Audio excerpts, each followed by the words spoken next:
বিশেষ করে শহর অঞ্চলে বাসাবাড়িতে কাজের লোক বা কাজের ছেলে কাজ করে থাকে বা আমরা কাজ করানোর জন্য তাদেরকে চাকরি দিয়ে থাকি, কিন্তু তারা চাকরি করে বিধায় আমরা তাদের থেকে অনেক সময় খাবার দাবার তাদের সাথে ব্যবহার আচরণ ঠিকঠাক মতো করতে চাই না। অনেক সময় তারা ছোট চাকরি করে বিধায় তাদের থেকে আমরা অনেক সময় দূরে থাকি। আমরা যা খাই তাদেরকে সেই খাবার দাবারগুলো ঠিকঠাক মতো দিই না।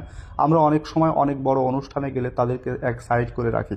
আসলে আমাদের এটা করা ঠিক নয়, কারণ তারাও মানুষ, তারাও আমাদের মতো কোনো ভাই বোন কিংবা কোনো মা কিংবা কোনো বাবা। সেই হিসাব করে হলেও তাদের সাথে আমাদের ভালো ব্যবহার এবং আমরা যা খেয়ে থাকি তাদের সাথে শেয়ার করা এবং ফ্রিভাবে চলাফেরা করা আমাদের একান্তই কাম্য।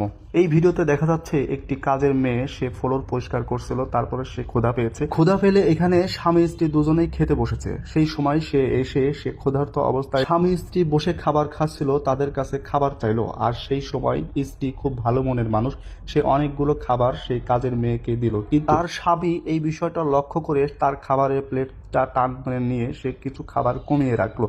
তারপরে মেয়েটা খুবই কষ্ট পেল। সে কষ্ট নিয়ে সে খাবারটা নিয়ে অপর প্রান্তে আরেক রুমে সে খাবারটা বসে বসে খাচ্ছিল এবং মনে খুব কষ্ট নিয়ে খাবারটা খাচ্ছিল। এই বিষয়টা স্ত্রী দেখার পরে স্ত্রী তারপরে সেই খাবারগুলো আবার নিয়ে আসার পরে সেই কাজের মেয়েকে আবার দিল। দেওয়ার পরে কাজের মেয়ে খুবই খুশি হয়ে গেল আর স্ত্রী তার বুকে টেনে নিল। ভিডিওটা কেমন লাগলো অবশ্যই জানাবেন।